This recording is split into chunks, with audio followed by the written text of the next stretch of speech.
नमस्कार, मैं हूं सुशील कुमार और आप देख रहे हैं प्रवासी एक्सप्रेस।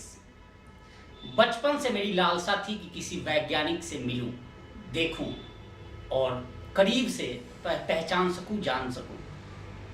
टीवी में अक्सर मैंने देखा था कि किस तरह से जो वैज्ञानिक होते हैं, अमूमन साइंटिस्ट होते हैं, लंबे लंबे बाल होते हैं। हमने अब्दुल कलाम को भी देखे हैं, ऐसे लोगों को देखे हैं, लेकिन कभी रूबरू होने का मौका नहीं मिला। आखिर वजह क्या है कि लोग लंबे बाल रखते हैं, लंबी दाढ़ी रखते हैं? आज हमारे साथ ऐसे ही एक शख्स मौजूद हैं जो स्वीडन में वैज्ञानिक हैं, भारतीय मूल से हैं और भारत की उस मिट्टी से हैं जिस मिट्टी का कर्ज अभी भी ये अदा कर रहे हैं। इनके वेशभूषा को देखकर आप अंदाजा लगा सकते हैं कि भारतीय संस्कृति, संस्कार और इस मिट्टी की खुशबू किस तरह से इनके चेहरे और इनके रंग, इनके वस्त्र सबसे आ रहे हैं और इनके हाव भाव से आ रहे हैं। आखिर क्या वजह था कि इन्होंने स्वीडन में प्रोफेसर और वैज्ञानिक की नौकरी करते हुए, वैज्ञानिक का काम करते हुए ये अपने भारत का रुख कर रहे हैं और क्या क्या खास कर रहे हैं? तो आज इन्हीं मुद्दों पर हम चर्चा करेंगे। हमारे साथ हैं रविकांत पाठक जी, इनका स्वागत करते हैं। एक वैज्ञानिक है। सर, सबसे पहले आपका बहुत बहुत स्वागत है प्रवासी एक्सप्रेस में। धन्यवाद। सबसे पहले तो सर, आपकी इजाजत हो तो मैं आपको टच करके देख लूं, क्योंकि मैं पहली बार मिला हूं और विश्वास नहीं हो रहा है कि वास्तव में मेरे साथ आप बैठे हुए हैं। तो सर, सबसे पहले तो आपसे जानेंगे कि आप अपना परिचय खुद अपने उससे दें तो बेहतर रहेगा। सर, मेरा नाम डॉक्टर रविकांत पाठक है। मैं air pollution and climate change और एटमॉस्फेरिक साइंसेस का प्रोफेसर हूँ, साइंटिस्ट हूँ, यूनिवर्सिटी ऑफ गॉथेनबर्ग, स्वीडन में। मूलतः भारत के बुंदेलखंड के एक छोटे से गांव से हूँ। मेरा बचपन वहीं बीता और उसके बाद मैंने Indian public school, Delhi college Indore से शिक्षा प्राप्त की। इसके बाद आईआईटी बॉम्बे से शिक्षा प्राप्त की। Hong Kong university of science and technology से पीएचडी की। तदुपरांत कार्नेगी मेलन यूनिवर्सिटी यूएसए से पोस्ट डॉक किया, एज ए साइंटिस्ट काम किया। उसके उपरांत भारत के गांव में आकर भारत उदय, द राइज ऑफ इंडिया का एक मिशन, एक मूवमेंट खड़ा किया, एक विज़न कि हमारा भारत कभी एक सोने की चिड़िया कहलाता था, विश्वगुरु कहलाता था, आज बद से बदतर हालात में क्यों है और उसे कैसे पुनः सोने की चिड़िया और विश्वगुरु बनाया जा सकता है। इसी मूवमेंट, इसी विज़न के लिए भारत के गांव में हम लगातार ऑर्गेनिक फार्मिंग, गुरुकुल परंपरा के विद्यालय और गौशालाओं के निर्माण कार्य में लगे हुए हैं और ऐसे विजन और मिशन का कार्य हिंदुस्तान के हर गांव में खड़ा करना है। सर, बुंदेलखंड से स्वीडन की यात्रा, मतलब भरोसा नहीं होता, कैसे, किस प्रकार शुरू हुई? चूंकि आप एक ब्राह्मण परिवार से आते हैं और जो आपका फैमिली स्ट्रक्चर है उसके हिसाब से बहुत कम ही ऐसे लोग होते हैं जो प्राइवेट स्कूल तक पहुंच जाए। अपने गांव के प्राइवेट स्कूल में जाने की हैसियत नहीं होती, जाने का ऑरा नहीं मिलता उन्हें, एटमॉस्फेयर नहीं मिलता, और आप स्वीडन तक का सफर किए। इसके पीछे लगन है, कड़ी मेहनत है, बुजुर्गों का आशीर्वाद है और एक संकल्प शक्ति भी है। वो संकल्प शक्ति की हमें, जो हम जिस मिट्टी से हम पले बढ़े, उसका कर्ज हमें वापस लौटाना है। कर्ज तो हम तभी वापस लौटा पाएंगे जब हम स्वयं सामर्थ्यशाली हैं, स्वयं इतनी ताकत रखते हैं कि हम उसको अदा कर पाएँ। तो ये जो यात्रा रही वो संकल्प की यात्रा। मेरा कहने का मतलब है कि फंडिंग की बात मैं कर रहा हूँ कि चूंकि आप उस समय, जब बचपन में आप होंगे, जब पढ़ाई लिखाई कर रहे होंगे, क्या आप सक्षम थे कि वैसे स्कूलों में, प्राइवेट स्कूल, वहाँ कैसे गए? क्या सरकारी वजीफा मिला, सरकारी स्कॉलरशिप मिल रहा था? भारत सरकार, ministry of human resource and development जो मंत्रालय है, उसने नेशनल टैलेंट सर्च एग्ज़ाम के तहत भारत से हर वर्ष 500 बच्चे चुने जाते थे जो ग्रामीण बैकग्राउंड के होते थे। उनको इंडिया के इंडियन पब्लिक स्कूल, जो टॉप रेजिडेंशियल स्कूल हैं, उनमें एडमिशन दिया जाता था। उसमें उसकी परीक्षा एकदम यूपीएससी की तरह होती है। प्रिलिमिनरी होते थे, मेंस होते थे, इंटरव्यू होते थे। तो कक्षा 7 में मैंने वो परीक्षा पास की थी और मुझे उसके तहत boys town public school Nashik और फिर उसके उपरांत दिल्ली कॉलेज में एडमिशन मिला और मैंने वहाँ कक्षा 7 से 12वीं तक की पढ़ाई कंप्लीट की। सर, आप जब बचपन में थे क्या कुछ सोच रहे थे? क्या आप साइंटिस्ट बनना ही चाह रहे थे या फिर उस वक्त दिमाग में कुछ और था? वास्तव में मुझे अपनी मिट्टी से बहुत प्यार था। तो मैं वैज्ञानिक बनना एक ऑप्शन था, लेकिन मैं यूपीएससी में भी जाना चाहता था। ये दो विकल्प मेरे दिमाग में बचपन से थे। परंतु जो उनके सबसे पीछे जो प्रेरणा थी वो भगत सिंह की थी। भगत सिंह का चरित्र ने जीवन को बहुत अंतरात्मा से झकझोरा। कक्षा 4 में जब हम ये उनके फांसी के फंदे पर झूलने वाला जो चैप्टर पढ़ते थे कि उन्होंने किस तरह भारत माँ के लिए अपने प्राणों को न्यौछावर कर दिया, उसने वो पढ़ने के बाद हमारे आंखों में सिर्फ आंसू आते थे और लगता था कि एक दिन हम जरूर अपनी भारत माँ के इतने काबिल लाल बन सकें कि उसको कुछ अर्पण कर सकें। और वही एक प्रेरणा थी कि हमें आगे बढ़ना है तो हमें शिक्षा में अच्छा करना पड़ेगा, और उसी ने प्रेरणा दी। आपने जो सपना देखा वैज्ञानिक या फिर यूपीएससी, तो आप वैज्ञानिक बन गए, एक साइंटिस्ट बन गए। अब फिर साइंटिस्ट बनने के बाद आप बेहतर जिंदगी जी रहे थे, विदेशों में हैं। सब लोग, मुझे लगता है कि आज प्रत्येक व्यक्ति का, चाहे वो छात्र हो या फिर कामकाजी व्यक्ति, सब ये सोचते हैं कि विदेशों में सेटल होना, वहाँ रहना सब कुछ, और आप वहाँ ऑलरेडी सेटल हैं, फिर आप गाँव की तरफ आ रहे हैं। वास्तव में ये कहानी 2003 से शुरू होती है, जब मैं अपनी पीएचडी थीसिस लिख रहा था जी। उसी दौरान मुझे कार्नेगी मेलन यूनिवर्सिटी यूएसए से ऑफर आया as a scientist, as a postdoc. और फिर बहुत क्लियर था जीवन में कि मेरा भविष्य स्वर्णिम है, एकदम रास्ता साफ है, अमेरिका में जाकर पूरी ज़िंदगी विलासिता से बिताई जा सकती है। परंतु जो वही पुराने ख्याल आते थे कि हम प्रतिज्ञा करते थे अपनी मिट्टी से कि जिस तरह भगत सिंह ने अपना जीवन देश के लिए दिया, महारानी लक्ष्मीबाई ने अपना जीवन भारतीय संग्राम में दिया, हम अपने वतन के लिए क्या कर पाएंगे? अगर वही जीवन जीना है तो निश्चित ही बहुत आसान था, लेकिन जो कठिन था वो निर्णय लेना कि यूएस से वापस अपने गांव लौट करके ये जो ट्रांसफॉर्मेशन का काम शुरू किया हम लोगों ने ज़मीन पर, इसको उतारना बहुत कठिन था। लेकिन वो तब संभव हो पाया जब हमने स्वयं एक तपस्या का मार्ग अपनाया, अपने पर आत्मनियंत्रण जीवन शैली अपनाई और आगे जाकर के उसको कार्यान्वित किया ज़मीन पर जाकर, तो वो बहुत आवश्यक है। अभी आप बुंदेलखंड पुनः वहीं पहुंच गए हैं जहां आपने बचपन गुजारे हैं जी।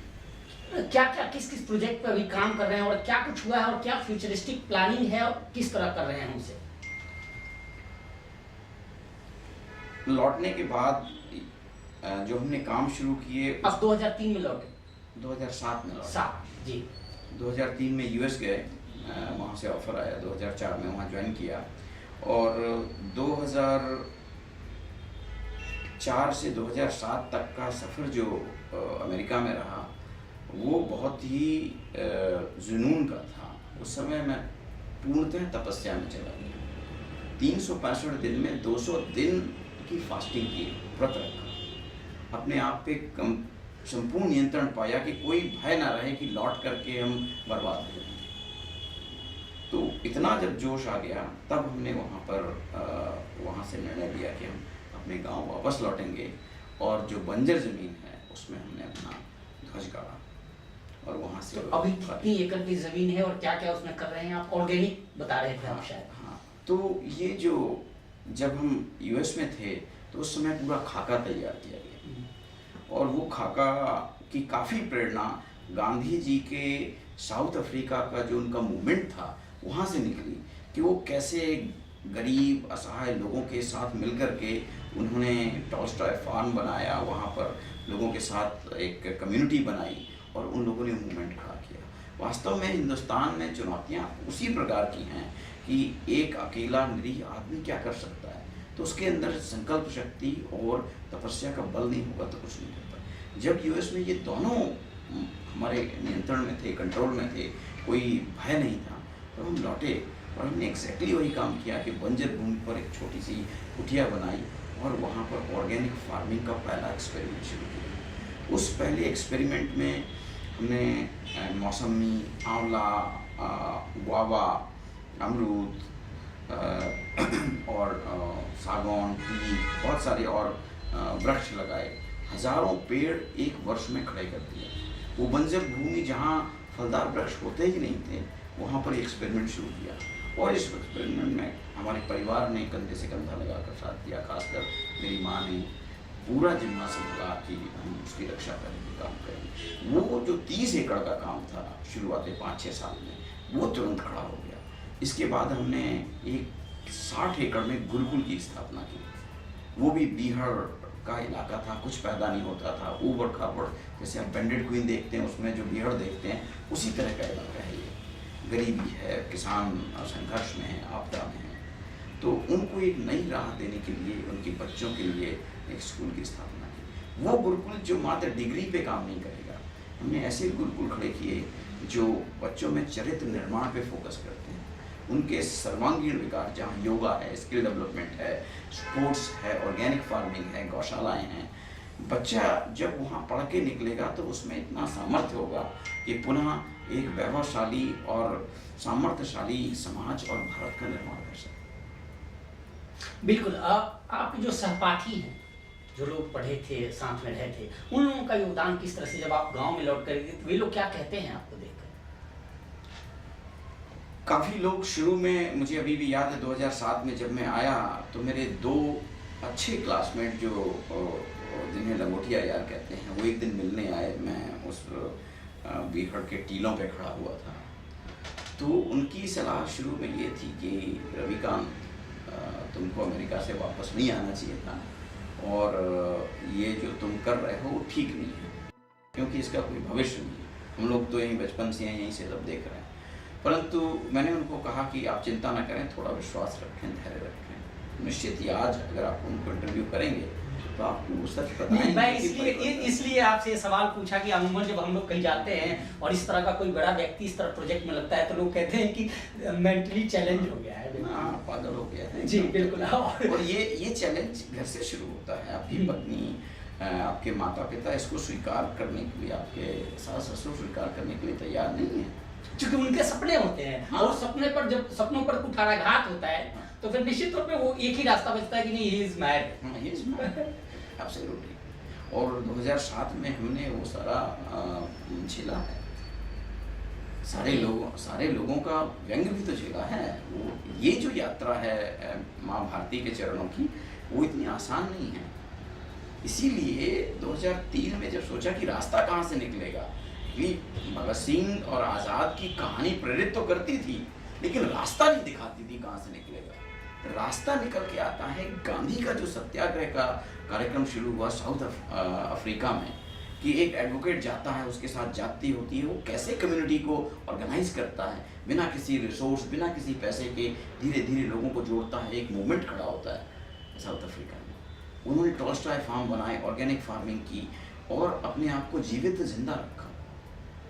वो मोड से नए हिंदुस्तान की कल्पना जब निकलती है तो वो मुझे बुंदेलखंड के इस बीहड़ में ले जाती है कि अगर हम शुरुआती दौर में, जब हमारे पास कुछ नहीं है, हम इन बीहड़ों को खड़े होकर के एक ऐसा मॉडल खड़ा करें हिंदुस्तान में, तो फिर भारत की और जगह और गांव ज़्यादा फर्टाइल हैं, ज़्यादा पानी है, ज़्यादा समृद्धि है। और अगर सरकार को ये समझ में आता है कि ये मॉडल है जो कारगर हो सकता है, तो हिंदुस्तान तो वर्षों में देखते देखते सस्टेनेबल इंडिया खड़ा हो जाएगा। 14 साल हो गए आपको इस कार्य में करते हुए, 2007 से 2021 है। सरकार का किस तरह से साथ मिला है, और क्या आपने कोई अपनी प्लानिंग या कोई मॉडल आपने बनाया है जो गवर्नमेंट के साथ कोई डिस्कशन हुई है कि पूरे देश में गाँवों को इस तरह बनाएंगे, ऐसे करेंगे? डिस्कशन विभिन्न स्तर पे हुई है, लेकिन वो जमीन पर उतरती तस्वीर मुझे अभी भी नजर नहीं आई। Outcome is zero. Outcome is zero. उसका कारण ये है कि सरकार इतनी व्यस्त है, सरकार के पास अपने आप खुद के एजेंडे हैं, और उनके जो अधिकारी हैं, ब्यूरोक्रेसी है, उसका अपना एक सोच है, वो पॉलिसीज बनाते हैं। तो फिर ऐसे हालात में होगा क्या?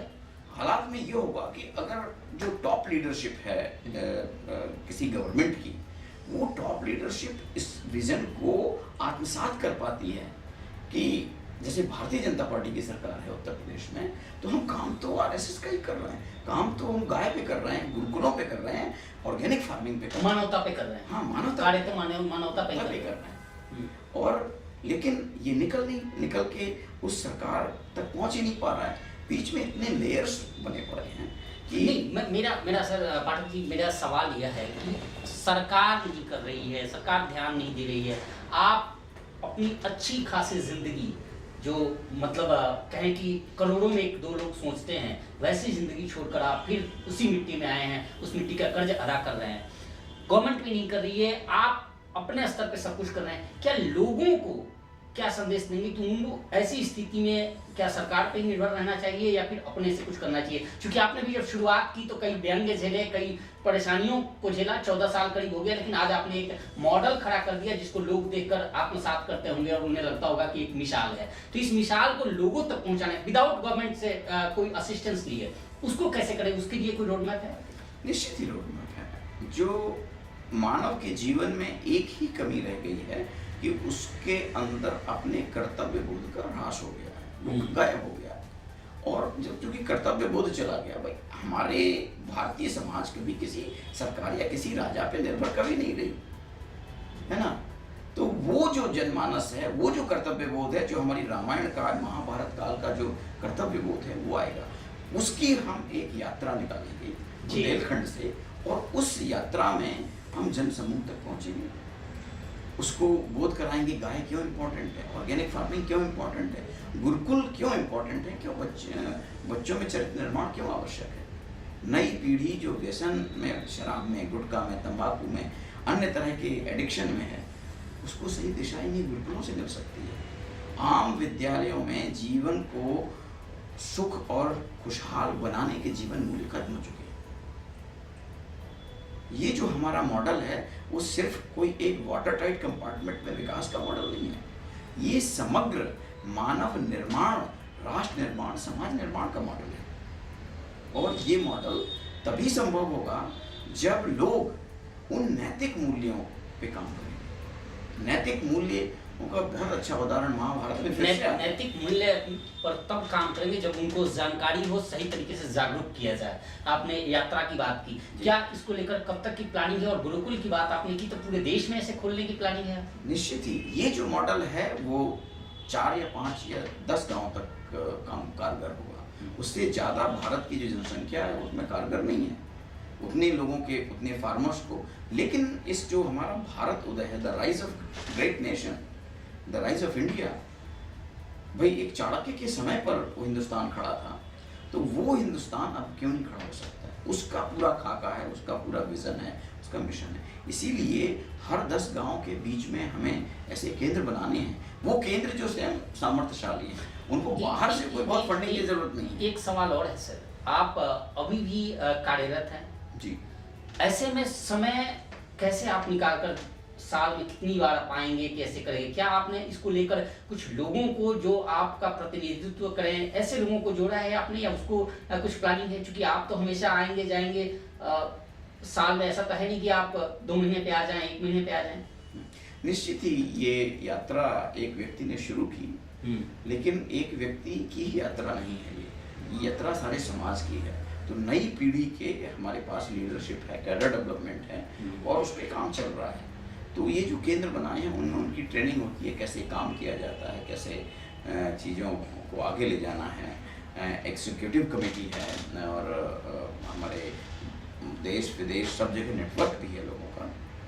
और हम आपके माध्यम से भी लोगों को ये संदेश देना चाहते हैं कि जिनके अंदर अपने मिट्टी के लिए, अपने वतन के लिए कुछ भी करने का जज्बा है, वो ज़रूर हमसे जुड़ें, और हम मिल कर के कंधे से कंधा लगाकर माँ भारती के लिए काम करें। बिल्कुल। आपके सामने आप एक बार और गौर से, मैं तो आपसे अपील करूंगा कि एक बार गौर से इन्हें देख लीजिए।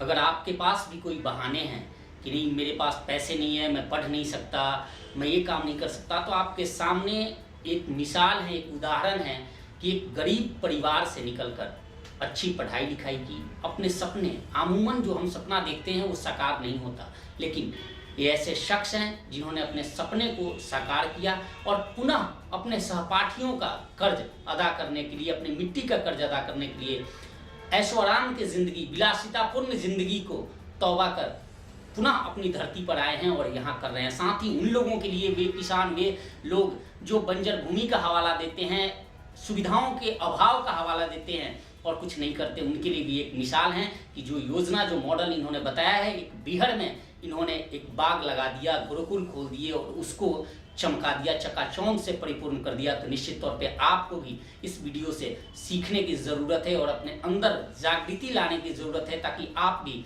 इनसे जुड़कर या इस वीडियो को देखकर आप भी अपना एक नया काम, अपना मुकाम, अपने सपने को साकार कर सके। फिलहाल इस पेशकश में इतना ही। देखते रहिए प्रवासी एक्सप्रेस, और वीडियो पसंद आए तो लाइक, कमेंट, शेयर ज़रूर कीजिएगा। नमस्कार।